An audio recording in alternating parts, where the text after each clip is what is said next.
بسم الله الرحمن الرحيم الحمد لله رب العالمين والصلاة والسلام على رسولنا محمد وعلى آله وأصحابه أجمعين أما بعد السلام عليكم ورحمة الله وبركاته hurmatli ustozlar va qarindoshlar bugungi tafsir darsimiz Nisa surasi 1-oyatdan 7-oyatgacha Euzu billahi mineşşeytanirracim بسم الله الرحمن الرحيم يا أيها الناس اتقوا ربكم الذي خلقكم من نفس واحدة وخلق منها زوجها وبث منهما رجالا كثيرا ونساء واتقوا الله الذي تساءلون به والأرحام إن الله كان عليكم رقيبا Aldı bilen Nisa suresi bilen Ali İmran suresiningki münasebet to'g'risida qisqacha to'xtalib o'tamiz. Ali İmran suresi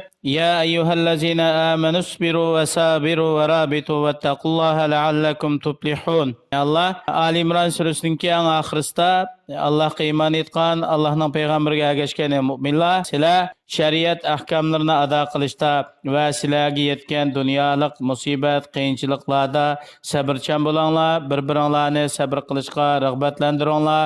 Sizlar sabr qilish orqali kofirlar ustidan g'alaba qila olasizlar. Alloh yo'lida jihad qilishda va boshqa amallarni qilishda sabrchan bo'linglar. Shunda qilsanglar, sizlar o'zinglar talab qilgan oxirgi g'oya nishonga yeta olasizlar.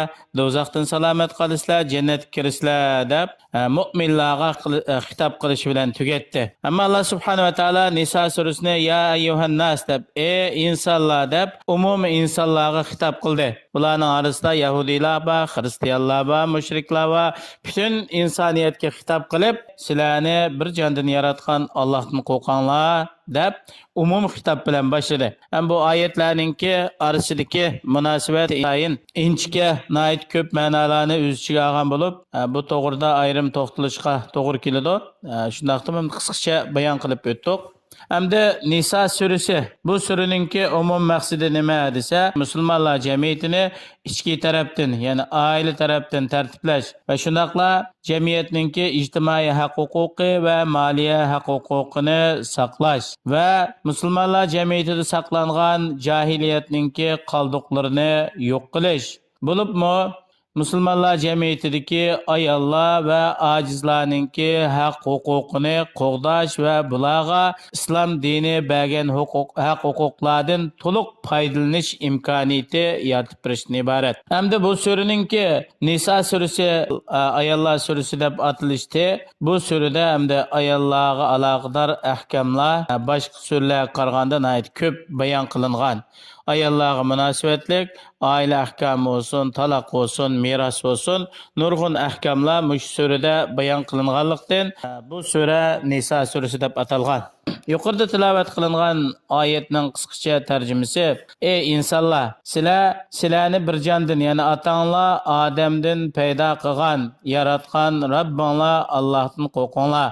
Allah subhanahu va taolo Odam alayhissalomdan uning jufti bo'lgan, ya'ni sizlarning opanglar Havoni yaratdi va Odam bilan Havoning naslidan nurg'un insonlarni, ya'ni zaminda nurg'un ayol insonlarni paydo qildi. Sizlar bir-biringlardan bir narsa so'raganda nomini tilga ilib so'raydigan Allohdan qo'rqinglar. O'zaro, ya'ni sil rahim, urug' tuqqanchilikni üzüp qo'yishdan saqlaninglar. Haqiqatan Allah subhanahu va taolo sizlarningki hamma ishlaringlarni kuzatib turuvchi, sizlarning qilgan ish harakatlaringlardan hech narsa yo'qolib ketmaydi, balki Allah subhanahu va taolo uning hammasini hisoblab qo'ydi.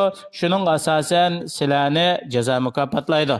وآتوا اليتامى أموالهم ولا تتبدلوا الخبيث بالطيب ولا تأكلوا أموالهم إلى أموالكم إنه كان حوبا كبيرا وإن خفتم ألا تقسطوا في اليتامى فانكحوا ما طاب لكم من النساء مثنى وثلاث ورباع فإن خفتم ألا تعدلوا فواحدة أو ما ملكت أيمانكم ذلك أدنى ألا تعولوا وآتوا النساء صدقاتهن نحلة فإن طبن لكم عن شيء منه نفسا فكلوه هنيئا مريئا. Yetimlarga ega bo'lgan kishilar ota-onasi o'lib ketgandan keyin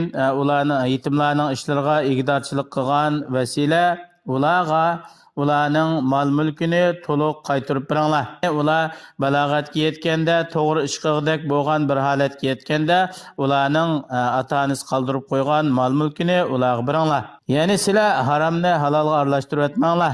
Yetimlarning mollarininki isillari, yaxshilarini ilib olib, uning o'rniga o'zinglarningki nachar va yaramas mollaringlarni aralashtirib qo'ymanglar yoki almashtirib olmanglar. Va yetimlarning mollarini o'zinglarningki mol mulkinglarga qitib olmanglar.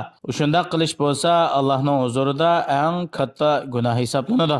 Sizlar qo'l ostinglardagi yetim qizlar bilan to'y qilgan vaqtinglarda ularga adil muomala qilmaslikdan ansirab qolsanglar, ularga vojib bo'lgan, ularga berishga tegishli bo'lgan to'yliq mehrini boshqa normal ayollarga bergandan oz berib qo'ydigan yoki ularga muomala qilgan vaqtida nachar muomala qiladigan mandaq ishlardan ansirsanglar, ular bilan to'y qilmay boshqa ayollar bilan to'y qilinglar. yoki yetim emas ota-onasi va egichaqisi va bundaq ayollar bilan to'y qilinglar. Xohlasanglar sizlar ayollardan ikki bilan, ya'ni ikki qitim to'y qilsanglar bo'ladi, ikki xotin olsanglar bo'ladi, yoki 3 olsanglar bo'ladi, yoki 4 olsanglar bo'ladi. Bu oxirgi chek. Agar hamda sizlar ikki xotin elib yoki 3 yoki 4 elib, ularning orasida adillik qilmay qolamanmi, adil bo'lmay qilib men Allohningki azobiga uchrab qolamanmi deb buningdan ansirsanglar, bir yil ham kifoya qilsanglar, bir xotin olsanglar buning o'zimi kifoya qiladi. yoki qo'l ostinglardagi dedak cho'rilar bo'lsa, shuningdan manfaatlansanglar kifoya qiladi. Chunki u dedaklarga hur ayollarga berish vojib bo'lgan haq-huquqlar dedaklarga vojib bo'lmaydi. Shu bir xotin bilan to'xtash yoki bir ayol bilan to'y qilishning o'zi yoki o'zining qo'l ostidagi dedak cho'rlar bilan manfaatlanish, bu ularning orasida zulm qilmaslik va ya'ni birini bek yaxshi ko'rib, biriga mandaroq qaraydigan holat kelib qilishdan yaxshi bo'ladi. Chunki bir insonning bir qancha ayoli bo'lib qolsa, balkim adillik qilib qolmay, birini bek yaxshi ko'rib, biriningga bekroq mayil bo'lib, boshqalarni qo'yib qo'ydigan yoki haq-huquqni to'liq ado qilmaydigan bir zulmga berib qilish intayin yaqin. Ammo birlam ayoli bo'ladi ekan, bunday ahvollar ko'rilmaydi. Sizlar yana ayollarga berish kerak bo'lgan to'yliq mehrini to'liq beringlar. Agar sizlar to'yliq mehrini berib bo'lgandan keyin ayollarningki ko'ngli xursand bo'lib, sizlar majburlamasdan o'z ixtiyorligi bilan sizlar bergan to'yliqdan ba'zisini sizlarga hadiya qilib o'tib qolsa, sizlarga berib o'tib qolsa, uni sizlar qabul qilib iste'mol qilsanglar, yeb ichsanglar, buningda gunoh bo'lmaydi. ولا تؤتوا السفهاء أموالكم التي جعل الله لكم قياما وارزقوهم فيها واكسوهم وقولوا لهم قولا معروفا وابتلوا اليتامى حتى إذا بلغوا النكاح فإن آنستم منهم رشدا فادفعوا إليهم أموالهم ولا تأكلوها إسرافا وبدارا أن يكبروا ومن كان غنيا فليستعفف ومن كان فقيرا فليأكل بالمعروف فإذا دفعتم إليهم أموالهم فأشهدوا عليهم وكفى بالله حسيبا. Yetimning mollariga ega bo'lgan yoki yetimlarga ega bo'lgan kishilar o'zining mol mulkini chiroyli bir taraf qilolmaydigan, to'g'ri shaklda ishlatolmaydigan mundaqlarga ularning mol mulkini bermanglar. Chunki bu molni Alloh subhanahu va taolo bandalarningki dunyo oxiratlik turmush ishlarini turg'izadigan bir sabab qildi. Ular bo'lsa hamda molni tasarruf qilishga layoqati yo'q. Ya'ni bularningki aqli mukammal bo'lmaganlikdan yoki ish kichik bo'lganlik sababidan bular bu mol mulkni o'z yo'lida sarf qilish, o'z yo'lida muhofazat qilish va uni o'z yo'lida ishlatib, ko'paytirib, taraqqiy qildirishni bilmaydi. Va ularda buningga loyiq bir salohiyat yo'q. Sizlar ularning mollarini miqdorda, ularga yetarli miqdorda sarf qilib, ularga kiyim-kechak, yemak-ichmak qilib beringlar va ularga chiroyli so'zlarni deb, mollaringizni men chiroyli saqlab birman bilan, ko'paytirib qo'yman, tijoratga silib qo'l tutib qo'yman, aql farosat yetishib, to'g'ri ish qilaligidek bo'lganda meningizni qaytarib birman deb chiroyli so'zni qilinglar. Ular molni to'g'ri yo'lda sarf qila oladigan yoki tijorat qilib molni ko'paytira oladigan yoki mol mulkni, iqtisodni o'z yo'lida tasarruf qiladigan bir yoshga yetgan vaqtida ba'sanglar bo'ladi. Yetimlarni yoki shu aqli to'shmagan bolalarni sinab biqinglar deydi. Ular balog'at yoshiga yetgan vaqtida, "Endi men cho'ng bo'ldim, iqtisodni o'zim tutaman" desa, ularni sinab biqinglar. Ularga melidan ma'lum miqdorda bir biqinglar. Ular bu molni tasarruf qilib baqsin. Bular to'g'ri yo'lda sarf qilamdi yoki molni buzib chichib, vayron qilamdi, buni bir ko'rib biqinglar. Agar bular berilgan molni to'g'ri yo'lda sarf qilib yoki uni o'z yo'lida tijorat qilib, ko'paytib, to'g'ri shaklda bir taraf qila olsa, ularningki aql farosati va ishni to'g'ri qilganligi sizlarga aniq bo'lsa, u vaqtida ularga mollarining hammasini kamaytirib etmasdan to'liq topshirib beringlar. Allah subhanahu va taolo sizlarga ularning mollaridan hojat bo'lgan vaqtida iste'mol qilishni va yeyishni durust qilgan belgilimidan o'tib ketmanglar. Yoki ular balog'atga yetgan vaqtida mollarini mendan ilib oladi, uningga birib bo'g'ichi deb aldirab ularningki mol mulkini yevilishga va tugitishga aldirmanglar. Hamda sizlarning oranglarda o'zining iqtisodi yaxshi, o'zining mol mulki oshadigan mandaq kishilar bo'lib qolsa, yetimningki melidan yemisin. Garchi yetimga o'z iqtisodini sarf qilgan bo'lsa-mu, yetimning milini shu paytida saqlab qo'ysin. Agar sizlarning biringlar kambag'al bo'lib qolsa, inonda boshqa hech qanday o'zining mol mulki yo'q, iqtisodi yo'q. Unda holatda hojat miqdori, shu yetimning milidan hojat miqdori sarf qilsa bo'ladi. Balog'atga yetgan vaqtida, to'g'ri yo'l tutgan vaqtida uningga mol mulkini topshirib berish kerak. Yetimlarga ularningki mol mulkini bergan vaqtida, ya'ni haq-huquqni muhofazat qilish uchun guvohchilarni hozir qilish kerak. Ya'ni bolalar cho'ng bo'ldi, balog'atga yetdi, buning menda menchilik haqqi bordi, buni topshirib berdim, sizlar guvoh bo'linglar deb adil guvohchilardan bir qanchini hozir qilish kerak. Chunki bu keyincha bir ixtilof bo'lib qilib yoki bizning ota-bobomizdan qolgan mol mulkimizni bu odam yeb ketdi, bizning haqqimizni bermadi deydigan talash-tortish va tuhmatdan saqlanishninki eng yaxshi yo'li. Buningda ham shohidlikda Alloh hammaga kifoya qiladi. Alloh subhanahu va taolo bandalarni qilgan amallariga asosan hisob oladi. Yuqori tilovat qilingan oyatlardan ilinadigan foydalar: birinchisi, insonlarning hammasi asli bir odamga qaytadi. Ya'ni insonlarning hammasi bir odam, otamizning Odam alayhisalomning avlodi. Shunaq bo'lgan ekan, insonlarning hammasi o'zini yaratgan Rabbi bo'lgan Allohdan qo'rqish kerak. O'zaro bir-biriga mehribon bo'lishi, sil-rahim qilish kerak. Alloh subhanahu va taolo bandalardan ayollar, yetimlardan iborat ojiz kishilarga xayr-ehson qilishga alohida tavsiya qildi va ularga muomala qilgan vaqtida nihoyat odillik bilan va fazilat insof bilan muomala qilishga buyurdi.